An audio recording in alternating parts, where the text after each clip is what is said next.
top, I've got Mandarin battling out Bartram Trail in District 1 and even Sandalwood. So I think I give the slightest nod to Mandarin, but I think that District 1, is going to get 3 teams in.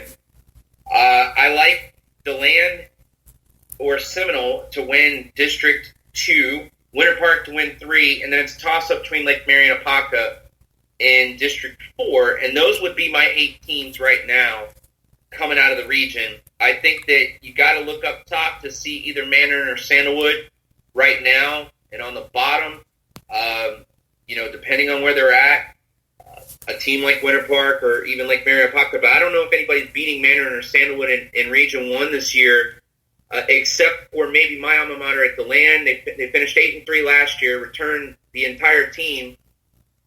Will have one of the best linebacking cores on the I-4 corridor, and they have the number 1 safety in the state, Avante Williams, who's committed to the University of Oregon. So I like what the Bulldogs have going. They will start Mandarin, Mainland, Sandalwood, I want to say, or Mandarin, Mainland, and Seminole, out the gate in 3 of the first 4 weeks of their season. So we will know exactly what the Dogs are made of. Down in Region 2, I think in District 5, I like Boone or Dr. Phillips. In District 6, I think Kissimmee Osceola is obviously the cream. Plant in District 7. Sarasota Riverview lost Malachi Weidman to Venice. Malachi Weidman is an FSU wide receiving commit. He's also one hell of a basketball player, so that's a huge loss for Sarasota Riverview. I think they're still good enough to win that. Even though Rich Community in that district, I think District 8 will get 2 teams in. I think District 5 will get 2 teams in. 2 teams will come from District 6 with Lake Nona being the second team. And then Plant will be the lone representation in District 7. So Boone, Dr. Phillips, Osceola, Lake Nona, Plant, Sarasota Riverview, Ridge Community in Region 2. Coming out of the north, I think it'd have to come down to like Sandalwood or Mandarin versus Plant. We'll see what Plant has. They start with Armwood, and then they go, they have Tampa Bay Tech, and then they also have Gonzaga up in D.C. Now in Region 3, I think it's going to be Vero winning the district, but Treasure Coast may have something to say about that. Treasure Coast will still be a playoff team in my estimation. Forest Hill, Palm Beach Central, Park Vista, Deerfield. I know that that's only 6 because there's 2 other teams that are just going to be a wild card coming out of the region. And then Region 4, I like Coral Springs in 13, Western in 14. Columbus slightly over Coral Gables in 15, and then South Dade slightly over Palmetto in 16. With quite a bit left up for grabs, I still think we're going to get. I still think we may see Deerfield and Columbus in the state semis with Deerfield winning. We could even get Deerfield Vero in the regional finals, Region 3, with Columbus versus maybe a Western, Davie Western in the regionals. But I still think it's Deerfield and Columbus out of the South. In the North, if Kissimmee Osceola finds a spark, they could get there, but I'm going to take Plant. And in Region 2. And in Region 3, I'm going to ride with the hot hand, the young man that's going to Georgia. So I think it's Plant versus Mandarin, and Deerfield Columbus are your final 4. You know, the Class 8A is such a crapshoot anyways. It is our most unpredictable class. It's probably our best game classification-wise every single year. It's also the deepest class most years, too. Okay, so with Region 4, the teams you listed were basically almost spot on with what I was going to do, so I'll go ahead and move to Region 3 this summer, and we'll probably be flying a bit under the radar. So that's for Region 3. Region 2, Dr. Phillips, I could see being a potential team that can make a run. Then, of course, you still got Plant, of course, and Osceola. I still got Spruce Creek in Region 1 as a potential sleeper, but that region is very tough to predict anyway. I would say, though, for 8A South, it's probably going to be a 3-way race with Western, Deerfield Beach, and Columbus. And 8A North, I would say, I guess, Mandarin, DeLand, Dr. Phillips, Plant, like any of those probably be a potential team to make the finals. Yeah, I think Sandalwood has to be mentioned in there. Sanford Seminole is a team that has to be mentioned. And again, we've got Lake Mary and Apopka. I have question marks next to them because you just don't know. Wakaiva has gotten the bulk of the talent in the Apopka area the last couple of years, and with Rick Darlington being gone, you just don't know what that's going to mean. And you've got West Orange in that district, and you got Lake Brantley and Lake Mary in that district, which is kind of the old district that I played in at the LAN. We had Lake Mary, Lake Brantley, Lake Howell, Lyman in our district, as well as Sanford Seminole. So that was that 8A, like I was saying, is the most unpredictable classification, and it also provides the biggest entertainment every year at our state finals. Okay. I agree with that.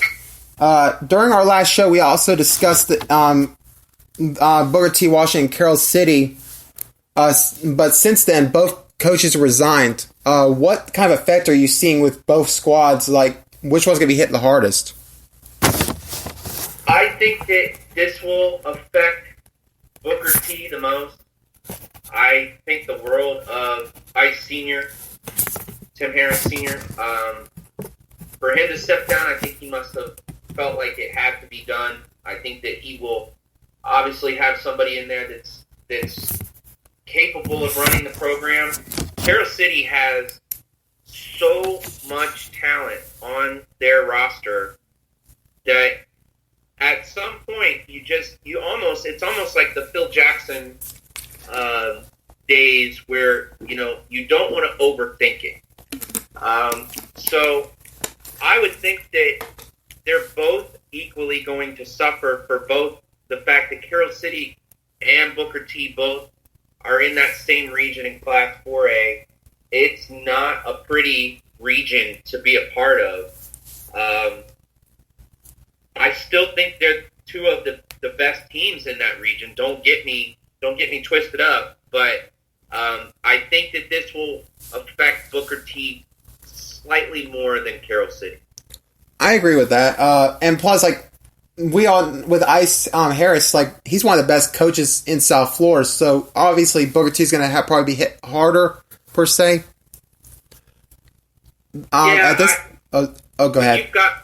When you've got movement such as the way Dade County moves, the way those kids move between those 5-6 schools that are right there in that vicinity, close to Traz, and then Booker T's moving back to Hendricks Stadium, which is smack dab downtown Northwest Miami.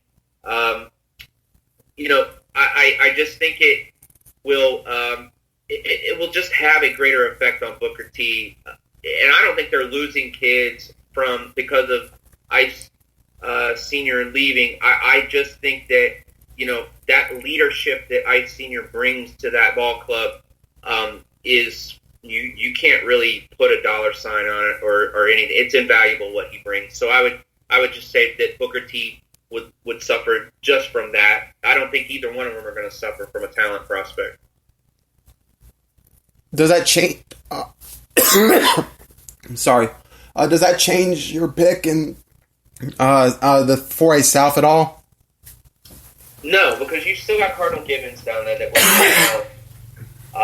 bless you, and that was going to be a tough thing. You still got Gulliver Prep is going to challenge, make some noise. Nova Southeastern University School, Monsignor Pace is going to have a decent squad this year. So you're still going to have. It doesn't change how much competition that they were going to have.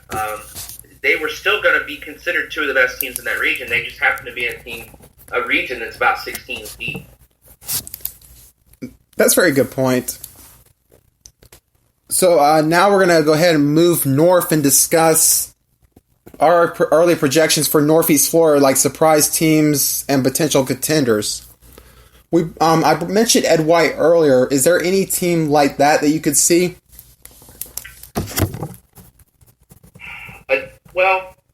Are you wanting from the Jacksonville area or from just North Florida in general? Because I could see a team.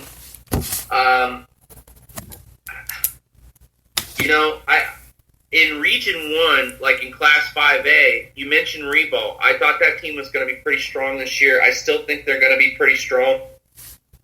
I think that a team, your Ed White pick, you might be all in on that Ed White pick. And I think you might be in with a good pick on that.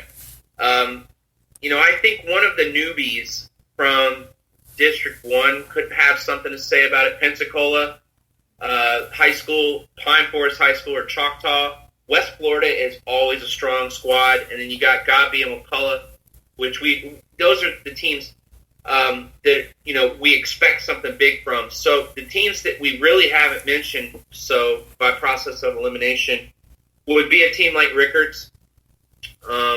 They could come out of District 2. Swanee could be another team. They had a really good squad last year. They got enough pieces back that could help them. So in Class 5A in that Northeast region, I would say, I'd see your Ed White and raise you a Rickards or a Swanee. Unfortunately, I won't even get to see Swanee this year because they wouldn't play us when we offered them. So I don't. The last few years with Swanee, like after Jamie Rogers left for Baker County, it just seemed like Swanee it's just started to decline a bit as a program. Sometimes you gotta add by subtraction. Sometimes people need a new change of scenery in order to improve the overall situation, and this is one of those situations. I think it benefited both schools. So, both Baker County and Swanee. Baker County is one of the premier programs in Northeast Florida in Class 5A. You can always expect big things from them. I keep hearing on social media 3 teams in Jacksonville that keep getting mentioned as potential dark horses: Terry Parker, Jackson, and West Side. What is your thoughts with those 3 teams? Well, I think they're right about Jackson. I think Jackson might have something that could potentially get them over the hump. And they were completely screwed last year out of the playoffs. But I would say Jackson is a good, safe bet. I'm going to hold my breath on West Side. And Terry Parker, keep in mind, West Side and Terry Parker both have to play in a district with Bishop Kenny, Baker County, and Ed White. So they can't be too much. They could be very well asleep, much less, forget about being a sleeper pick. They could be asleep 3 games into their district. So, this is one that remains to be seen. I would say the safest one of those 3 is Andrew Jackson. Do you feel that has something to do like them probably having an easier region compared to West Side and Terry Parker? Well, I don't think it has anything to do with region versus district, because you look at the region and there's one team and one team only. It's Trinity Christian. The other teams, Jackson has athletes to compete with. They have athletes to compete with PK Youngs, the Trinity Catholics, the Episcopals, the Pensacola Catholics, the Florida Highs, the Baldwins, and I would take them wholeheartedly to beat Wolfson, Interlochen, and Walt. Now, you look at Terry Parker, and just to get out of their district, they'd have to definitively beat Bishop Kenny, Baker County, and Ed White, because Terry Parker's schedule is not going to help them in the grand scheme of things. I agree. So I just think that Jackson got so close. The taste is so bitter, and they bring back the vast majority of that team. I agree with that. Any other teams like maybe outside Duval, like Clay County, St. John's, or Nassau County? Well, I think Ponte Vedra is going to be strong. St. Augustine will be strong. I'd be very intrigued to see how that district works out. Now, I would like to see Ponte Vedra when they come down here to play Zephyr Hills. That's a blink and you might miss 500 yards worth of offense type of night. The scoreboard may be the biggest entity in trouble in that game. I would say that, obviously, I think Orange Park and Clay are